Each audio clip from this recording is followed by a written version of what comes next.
In 1973, struggling high school teacher Stephen King threw the manuscript for Carrie into the trash, believing it was worthless, a decision that was immediately reversed by his wife, Tabitha.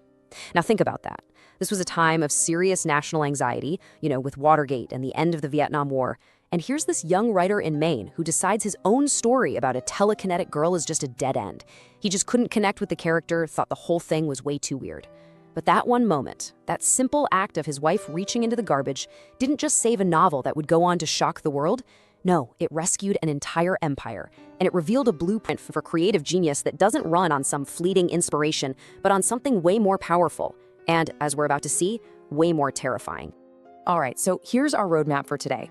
We're going to deconstruct the system of a true literary giant piece by piece. We'll start at his absolute rock bottom, that manuscript in the trash, and then we'll get into the intense financial fear that really forged his incredible discipline. From there, we'll unpack the core philosophy that turns that fear into high-octane fuel. Then we get to the good stuff, the 2,000-word machine that is his daily practice. We'll see the staggering empire this machine built, and most importantly, we'll figure out how you can use this blueprint to find your own greatest story. So, let's just put ourselves in that moment for a second. This is the absolute lowest point. I mean, the kind of soul-crushing defeat that ends most creative careers before they even start. This wasn't just a bad day at the office for Stephen King. This felt like a final verdict, a sign from the universe that maybe he should just give up and stick to teaching. It was a moment of total surrender. I mean, really try to picture it. You're a high school English teacher in a job you don't really love, you're living in a tiny trailer, you're barely making ends meet, and you've got a young family to support. And this story you've been pouring yourself into, it just feels like another dead end. King himself said he was super uncomfortable writing from a teenage girl's perspective. It felt totally alien. So you crumple it up, you toss it. But when his wife Tabitha pulled those pages out of the trash, she did more than just save a book. She saw the potential he couldn't see in himself. She told him, "You've got something here," and pushed him to work through that discomfort. She basically handed him back his own belief. That single act of rescue became the defining pivot of his entire life. It was the moment he stopped seeing his struggles as roadblocks and started seeing them as something else entirely. And this, right here, this is the light bulb moment. It's the absolute core of his entire method.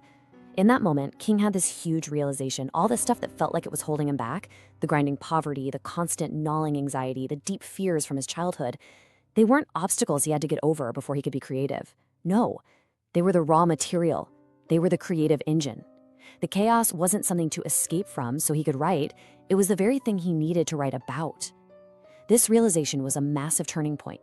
It forced him to ditch that romantic idea of waiting for a muse and instead to start building a system, a machine designed to run on the very things that scared him the most.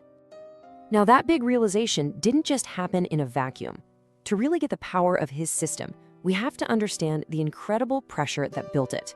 This wasn't a routine he learned at some productivity seminar. This was forged in a crucible of real-world desperation. It was a survival mechanism way before it was an artistic process. This timeline really lays out the foundation of his grit. It starts when he's just 4 years old, when he saw a friend get hit and killed by a train, a memory so traumatic he actually blocked it out for years. But it gave him this first-hand understanding of primal fear that you see all through his work. Then you get to his early 20s, living in trailers, working these soul-crushing, low-paying jobs that taught him what real financial terror feels like. And his writing space? It wasn't some quiet, cozy study. He was writing in the furnace-hot, clanging boiler room of an industrial laundry, balancing his typewriter on his knees because it was the only private space he could find. And on top of all that, every single day, he'd face a mailbox filled with a demoralizing stream of rejection slips, which he literally nailed to his wall. This relentless grind taught him that self-reliance wasn't a choice. It was the only option. That routine wasn't a luxury. It was a necessity. And this is the crucial lesson he learned from all that desperation.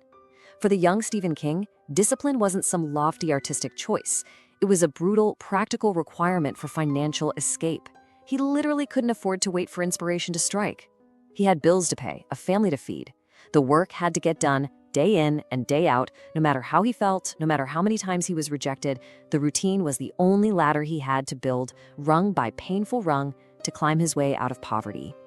So all this pressure, this desperation, it didn't just create habits. It forged a core mindset, a philosophy that would transform all that raw, chaotic emotion into art. This is the real alchemy of his process.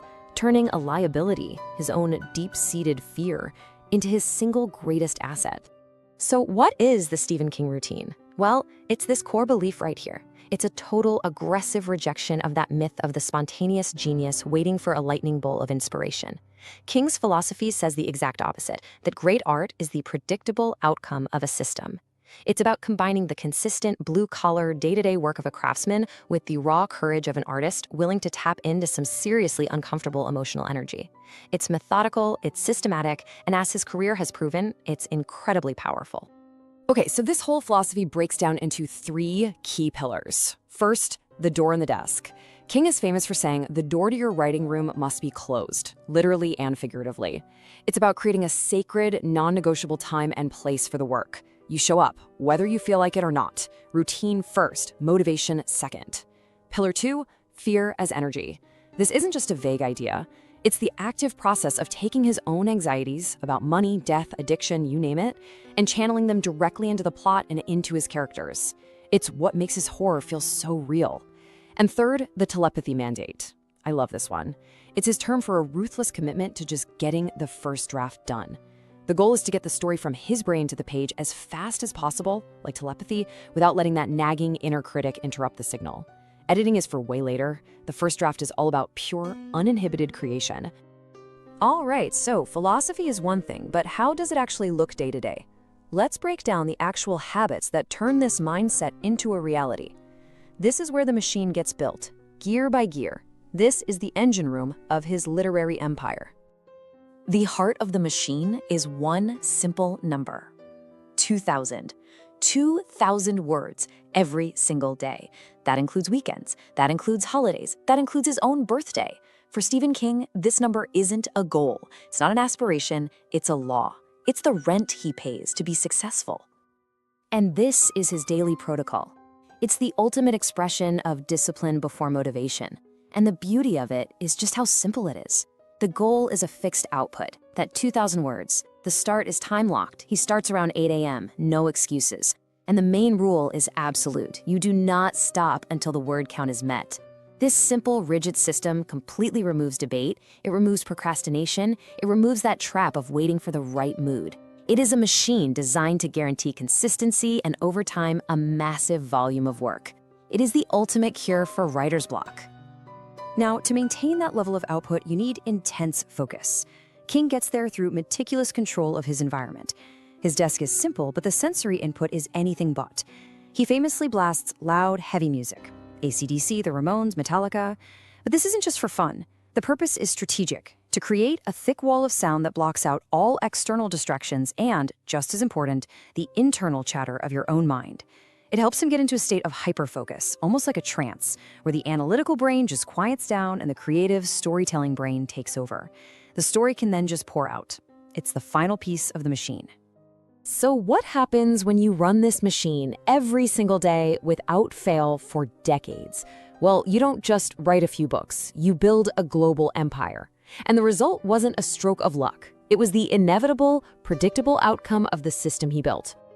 I mean, the transformation is just staggering. From a broke teacher fighting off despair in a trailer to a globally recognized literary giant. From a guy whose mailbox was overflowing with rejection slips to an author who would define the horror genre for generations. This wasn't a lottery win. It wasn't luck. Every single step of this transformation was earned through that daily, grinding, non-negotiable commitment to the work. It is the clearest example of cause and effect you will ever find in the creative world. And this, right here, is his ultimate legacy. More than any single book, Stephen King gave the world a tangible blueprint, proving that creative genius isn't some magical gift for a lucky few. It is the product of non-negotiable daily labor. He showed all of us that high volume and consistency aren't the enemies of quality. They are the very engines that drive success. And he proved beyond any doubt that being willing to systematically face your own deepest fears is the path to creative dominance. So, what does all of this mean for you? We've taken apart the routine of a master. Now let's turn this powerful blueprint into something you can actually use, no matter what it is you're trying to create. So the question really becomes this: what is your non-negotiable daily output? It doesn't have to be 2,000 words of a novel. Maybe it's writing one page of code, or practicing an instrument for 30 uninterrupted minutes. Maybe it's one new design sketch, or one sales call, or 15 minutes working on your business plan. What is that small, measurable, non-negotiable unit of work that, if you did it every single day, would totally transform your life in 5 years? So here's the blueprint, boiled down. First, leverage your fear. Whatever you're anxious about, stop running from it, turn towards it, acknowledge it, and then channel that potent energy into your work. Use it as fuel. Second, set that fixed daily goal. Make it small enough that you can actually do it, but make it absolutely non-negotiable. Consistency is way more important than the size of the goal. Third, protect your space. Whether it's with loud music or total silence, you have to control your environment to get that deep focus. And finally, the most important mindset shift. Treat your craft like the job that will save your life. Because for a young teacher in a trailer in Maine, it literally was. In the end, Stephen King built his entire empire on the hard-won truth that routine is the engine of genius. His process proved that transforming your deepest fears into fuel is the secret to creating high-volume, high-quality work. It's a powerful reminder of an immutable rule for anyone in any field trying to create something meaningful. Your greatest stories, your greatest achievements, they are always found on the other side of fear.